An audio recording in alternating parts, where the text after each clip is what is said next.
Guys, andito tayo ngayon guys sa bakery guys. So, bibili tayo guys ng tinapay.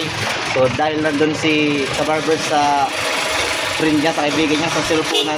So, ipaprank natin siya guys dahil wala siyang alam guys. So, bibili muna tayo guys ng tinapay. Andito guys. So, pabili ako po yun. So, yan, mamaya ka lang Kabarbers. So, hanggang dito na lang. So ayun guys, so ipaprank natin guys si Kabarbers dahil nandyan sa cellphone si Kabarbers. So meron pala akong biniling burger guys, saka Colgate. So ipaprank natin guys, mamaya ka sa akin Kabarbers. Lagot ka. So ito, lapit. So ito guys, lagyan natin guys ng Colgate guys.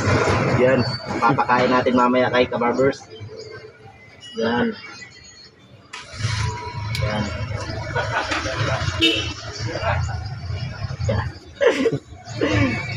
Babay ka sa Kabarbers.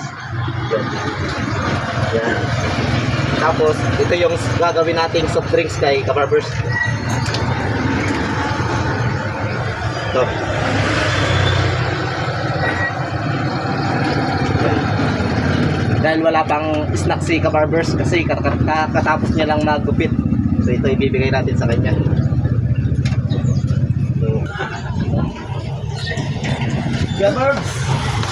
Bigyan kita snack niya Kabarbs kasi wala ka pang snack niya. Ay, laki ka buot ka lidi. Kaya masikwan? Ha? Kaya masikwan? Ayan, tapos na ako lang. Oo. Snack ka muna. Laki mo buot-buot. Mamaya na, kainin mo muna yan. Dala na didi. Oo, sige. Mahatag ka man la. Kato na. Wow. Oh, gutom na gutom ah. Namit. Good. Eh.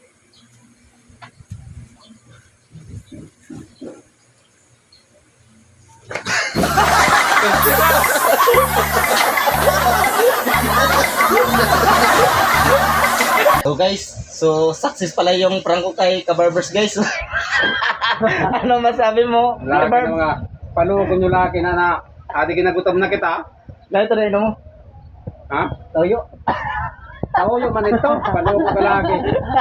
Kau na mo ko ka. So ayan guys, success yung aking prank kay Kabarbers. Happy.